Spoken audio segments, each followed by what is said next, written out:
Stéphane Scarella, bonjour. Bonjour Olivier Marin.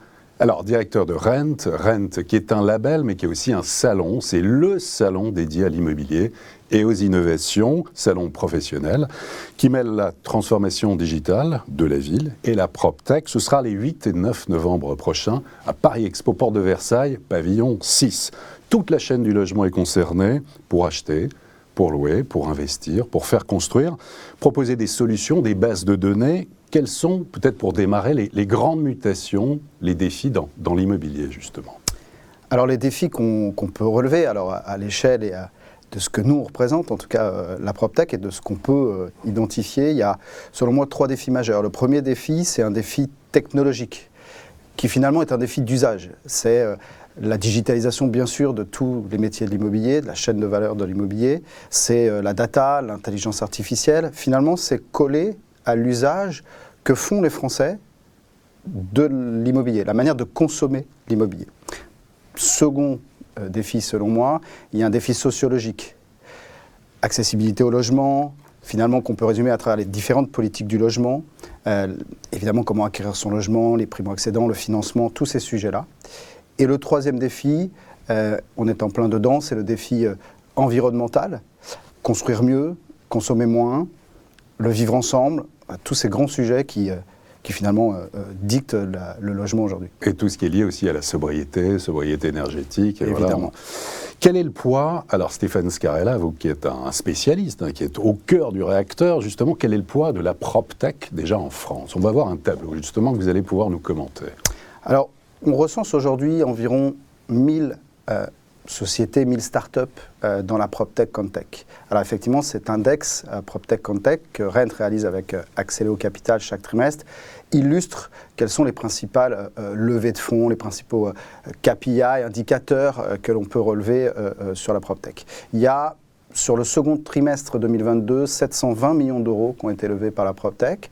Alors ça peut sembler être beaucoup d'argent, c'est aussi beaucoup d'emplois. Et c'est pour ça que les fonds d'investissement notamment misent sur certaines PropTech, sur certaines innovations et les accompagnent en leur donnant de l'argent pour développer leur business. Alors, on va décrire un petit peu l'infographie que l'on voit là, ici, qui est très complète. Notamment, on voit que la France passe devant l'Angleterre au niveau des levées, notamment sur le deuxième trimestre. Ça, c'est historique ou pas? Ou est-ce que c'est une nouveauté La France a toujours été, je dirais, en avance sur les pays européens. Si on parle de PropTech, on a quelques années d'avance sur nos voisins, notamment espagnols, portugais, italiens. Les Allemands sont en avance, mais effectivement, on talonne les Anglais suivant les index. En tout cas, il y a un énorme dynamisme, il y a beaucoup d'innovation. Évidemment, la chaîne de valeur de l'immobilier est tellement importante que souvent, une innovation vient coller à un usage nouveau et donc apporter une réponse. Donc je pense que ce n'est pas prêt de s'arrêter. Alors, on va le voir justement, quelles sont les dernières grandes levées de fonds? On peut en citer quelques-unes. Sur les derniers mois, il y a bien sûr les plus connus, comme celle de Mastéos, qui a levé 40 millions d'euros, sur l'investissement locatif, complètement digitalisé. Il y a évidemment Prélo, sur la nouvelle manière d'acquérir sa résidence secondaire en multipropriété, qui a levé lui aussi au-dessus de 10 millions d'euros. Beanstock a levé au-dessus de 10 millions d'euros. Et puis plus récemment, il y a Flex Living. Là, on est dans l'usage nouveau de la manière de consommer aussi quelques jours par semaine l'immobilier. Flex Living qui a levé 1,5 million d'euros. Ou Estia, qui est un modèle que vous verrez sur Rent de leasing d'un appartement, comme on a un leasing comme sur une voiture. Ouais. Donc à la fois un enjeu là aussi sociétal et de manière d'accéder à l'immobilier. Estia a levé la semaine dernière 1 million d'euros et il est d'ailleurs en finale du trophée de la start-up sur Rent.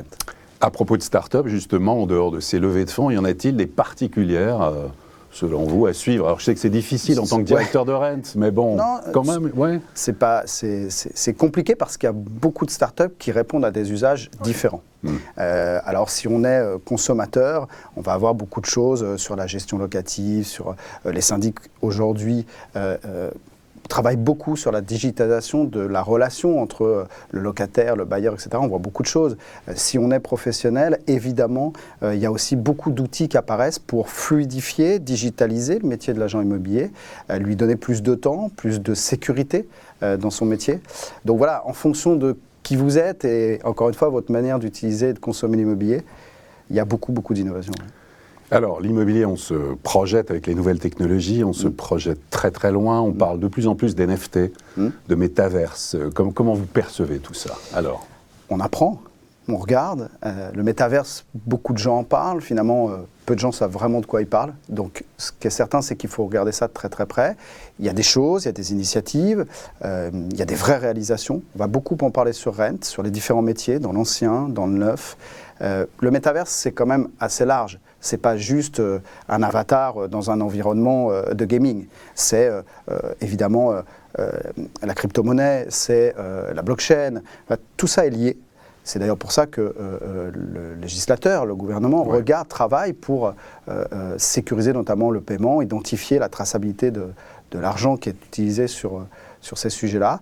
Donc on va regarder. Ce qui est sûr, c'est que voilà, il ne faut jamais insulter l'avenir. Ça arrive, il se passe des choses, il y a des réalisations, il faut les regarder, il faut les analyser. Il faut projeter. On disait de l'industrie du gaming il y a quelques années que ça durerait 6 mois et que c'était pour les ados. On a vu ce que ça avait donné. Donc voilà, il faut encore une fois apprendre, comprendre, sans doute échouer pour mieux réaliser des choses derrière. Donc on va beaucoup en parler dans 15 jours. Donc pour vous, on en est au début, mais c'est le sens de l'histoire. Oui, c'est le sens de l'histoire. Après, il faudra regarder encore une fois comment les Français ont un usage en termes d'immobilier du métaverse. Et si on répond à un usage, évidemment que ça va continuer d'avancer. Alors, on va avancer justement avec ce salon Rent, donc 8 et 9 novembre, Paris Expo, Porte de Versailles, pavillon 6, sous le haut patronage du président de la République, Emmanuel Macron. Alors, mode d'emploi de ces 2 jours.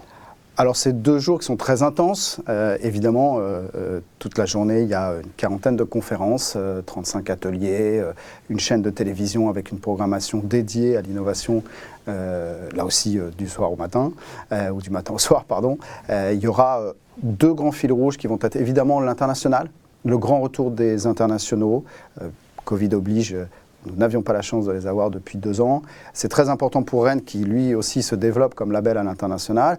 Et c'est vraiment un grand bonheur de les voir physiquement revenir sur Rennes. Ce sera la conférence d'ouverture, regard croisé sur les PropTech européennes et américaines, avec les Américains, des Anglais, des Espagnols, des Italiens. Et on va regarder ce qui se passe chez nos voisins, où on en est, quelles sont les perspectives. Et puis il y aura un 2e fil rouge dans beaucoup de conférences pendant ces 2 jours autour évidemment des sujets environnementaux qui sont le quotidien des professionnels de l'immobilier. Déjà aujourd'hui et dans les mois qui viennent, ça va de soi. Un nombre d'exposants sur Rent à peu près? Un peu plus de 400 exposants professionnels et probablement, en tout cas c'est ce qui se dessine, un peu plus de 12 000 professionnels visiteurs attendus. Donc 12 000 sur les 2 jours. Ouais. Avec des partenaires, le groupe Figaro notamment, on sera présent à travers Propriété Le Figaro, à travers Figaro Immobilier, à travers bien sûr Figaro Immoneuf et puis la 3D, donc on sera bien sûr présent. Et puis tous les professionnels, les grands réseaux, mais aussi le notariat, des institutionnels, le public. C'est important aussi de dire vraiment que c'est le lieu maintenant incontournable, en tout cas déjà depuis quelques années, mais ça a pris une nouvelle dimension sur l'immobilier, et non plus que les nouvelles technologies, mais vraiment l'innovation, et puis c'est aujourd'hui et c'est demain. Oui, vous avez raison, si on a réussi quelque chose avec l'équipe, en tout cas, et le label a 10 ans, donc il arrive à maturité, on va le dire comme ça, c'est d'avoir posé dans l'agenda des professionnels, quels que soient les marchés immobiliers qu'on adresse, ce rendez-vous sur Rent, où vous avez raison, on parle d'innovation, mais on ne parle pas que d'innovation, c'est aussi un endroit où on fait beaucoup de business et où les professionnels ont, a priori en tout cas, plaisir à se retrouver. Eh bien, on aura grand plaisir à venir à ce salon Rent. Mais on vous attend, mon cher Olivier. À très bientôt. Merci beaucoup Stéphane Scarella. Merci 8 et 9 novembre, Paris Expo, Porte de Versailles, pavillon 6 pour le salon Rent. Et à très bientôt pour une prochaine édition du Club Immo.